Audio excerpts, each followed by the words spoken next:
What would you do if stealing was the only way to survive? Imagine a city so broken that corpses are left to rot in abandoned buildings. Imagine a man who has lost everything: his job, his future, even his dignity. On a cold evening beneath the ruined Rashomon Gate of Kyoto, one desperate servant faces a choice: starve or become a thief. What he discovers in the darkness above the gate will change him forever. This is Ryunosuke Akutagawa's classic tale, Rashomon. The Ruined Gate. Long ago, in the ancient capital of Kyoto, there stood a massive gate called Rashomon. Once it had been a symbol of power and order. Now it was little more than a ruin. The city itself was dying. Earthquakes had shaken it. Fires had consumed entire districts. Storms had torn through the streets. Year after year, disaster followed disaster, until many people simply abandoned hope. The Great Gate reflected the city's decay. Its paint had peeled away. Its wooden beams were cracked and withered. Foxes wandered through its shadows. Thieves used it as a hiding place. No one cared enough to repair it. One cold evening, rain fell steadily over Kyoto. Beneath the gate stood a servant. He had nowhere else to go. Only hours earlier, his master had dismissed him. Now he was unemployed, hungry, and completely alone. He leaned against one of the giant pillars and watched the rain. The sky darkened. The streets emptied. And as the daylight faded, a frightening thought began to take shape in his mind. How was he going to survive? A city of corpses. The servant understood his situation perfectly.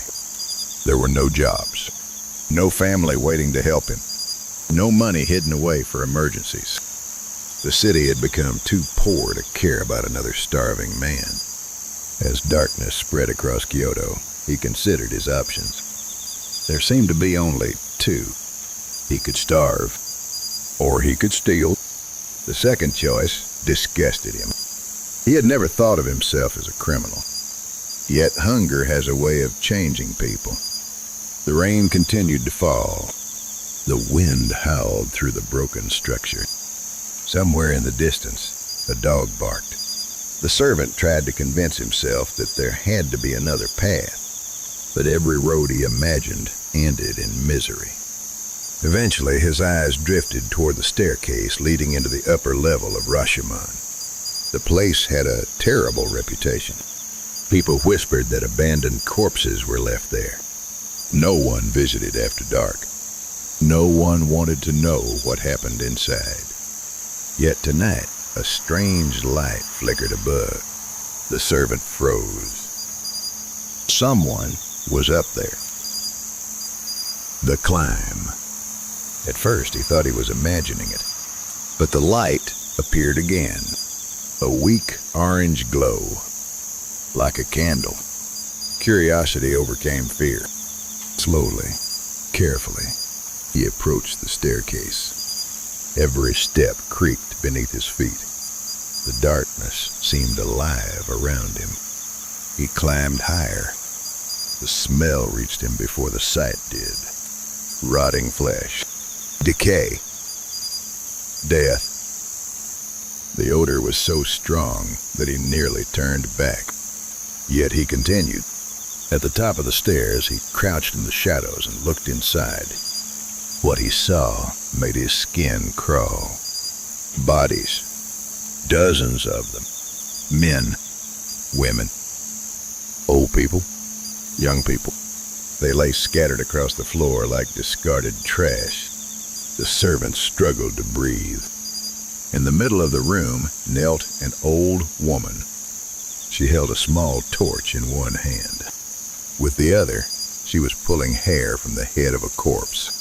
One strand at a time. The servant stared in horror. What kind of monster would do such a thing? The old woman. Anger surged through him. Without thinking, he stepped forward. The old woman gasped and dropped the hair she had been collecting. The servant grabbed her roughly. "What are you doing?" he demanded. His voice echoed through the chamber of the dead. The woman trembled. For a moment, she seemed too frightened to speak.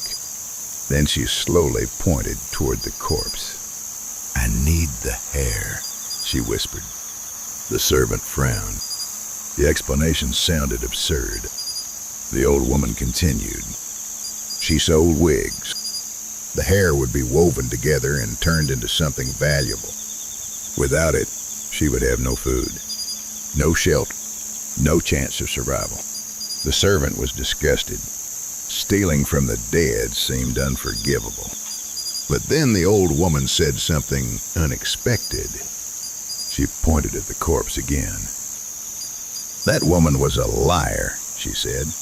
"She sold snake meat and claimed it was fish." The servant blinked. The old woman continued.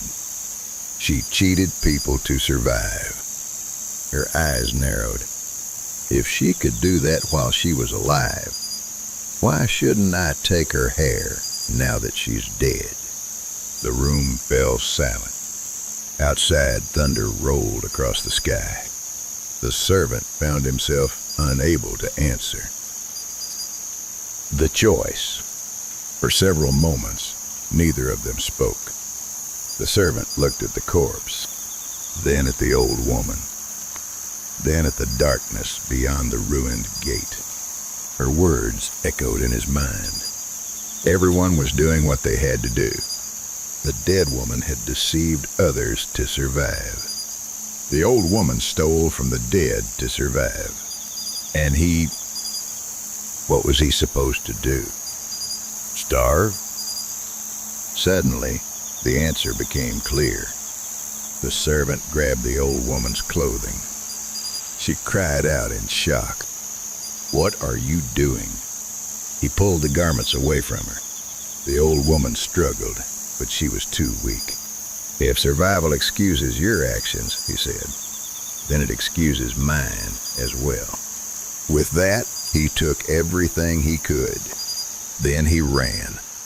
Down the staircase, out through the ruined gate, into the storm. The old woman's cries faded behind him. Soon they disappeared entirely. The servant never looked back. And beneath the endless rain, the darkness of Rashomon swallowed him whole. The end.